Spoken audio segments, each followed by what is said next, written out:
Nilai pahala itu tergantung juga diantaranya tempat. Di orang zikir di rumah dengan orang zikir di masjid, sama-sama zikirnya pahalanya beda. Kok beda? Karena tempatnya. Orang berzikir dalam kondisi wudhu, yang satunya enggak wudhu, sama-sama pahala tapi beda. Apa yang bedakan? Karena dia suci, dia tidak suci. Orang sama-sama baca Al-Quran, Masya Allah, baca ini hatam, pahalanya beda. Kenapa? Karena ini tahu artinya, ini nggak tahu artinya.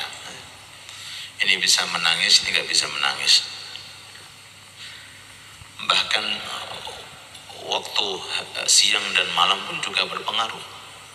Ibadah yang paling afdal di malam hari, karena lebih tertutup, nggak kelihatan orang. Kamu baca Quran di malam dengan di siang beda. Baca kitab di malam dengan di siang beda. Sholat di malam dengan di siang beda. Apa yang membedakan? Sama-sama yang dibaca. Yang membedakan adalah waktu. Begitu pula tempat, berpengaruh juga tempat. Ya, zikir dalam kamar kecil boleh, zikir di luar kamar kecil sangat boleh. Tapi hasilnya beda walaupun sama-sama bolehnya. Itu maknanya di situ.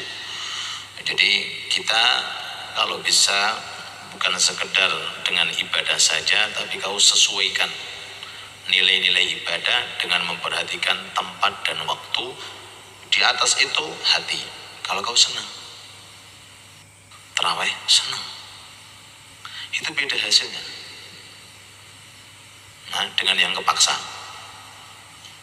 Padahal sama-sama, ini fulan 20, saya 20, toh hasilnya beda. Yang membedakan karena isi hati, taklimnya itu beda. Wahakala, ya. Ada orang itu senangnya Ramadan sebelum sehari masuk Ramadan. Ada orang udah 6 bulan sudah mengharap-harap kapan Ramadan. Itu beda hasilnya. Ya, ada orang ini mengintai Lailatul Qadar, nanti aja deh di 10 terakhir, nanti aja, sekarang masih belum. Beda dengan yang sekarang sudah mengharapkan kapan Lailatul Qadar, kapan Lailatul Qadar.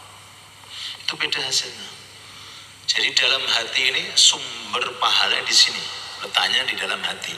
Ta'zim wa may yu'azzim sya'airallah. Ini yang hadir berapa? Yang tersisa ketika roha. Apakah pahalanya sama? Beda. Jangan disamakan.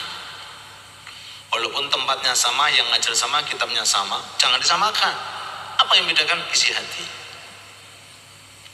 Yang pahalanya gede, yang senang, yang cinta, yang suka. Di sini berpengaruh. Makanya di antara orang yang paling dibenci oleh Allah itu orang yang benci dengan Ramadan. Tahu orang yang paling besar dosanya? Tahu orang yang gak suka dengan Ramadan.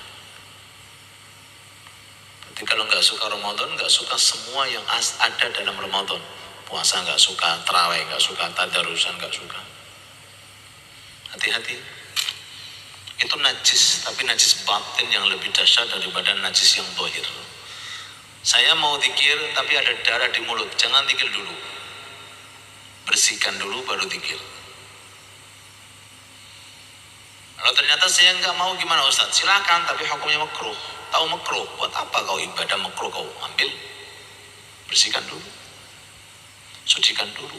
Ini najis yang zahir yang bisa dibersihkan dengan air. Ada najis batin, takabur, sombong, hasud, dengki, riya, pamer.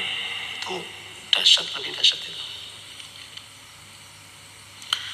La ilaha illallah Muhammad Rasulullah. Makanya Imam Ibnu Hajar mengatakan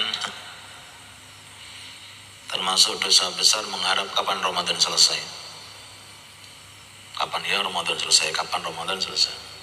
Wallahu alam ya, menurut Imam Ibnu Hajar masuk dosa besar. Antum mudah-mudahan nggak termasuk. Antum lihat sekarang, ya kita ini tidak apa-apa, dosa kita diampuni. Mulai dari tadi tenggelam mata, munculnya fajar sampai sekarang, kita tidak apa-apa, dosa kita diampuni terus. Setiap hari di bulan Ramadan, dosa kita dikuras sama Allah. Kan nikmat. Zikir enggak, Quran enggak. Yang penting taati, cintai, agungkan, selesai. Malaikat yang mendoakan kita, mengistighfarkan untuk kita. Apalagi yang diiringi dengan Quran, dengan zikir, dengan ngaji dan seterusnya. Ini yang pertama. Yang kedua tentang Quran. Kalau seandainya ada orang mau baca Quran dalam mulutnya najis, ada darah, hukumnya makruh.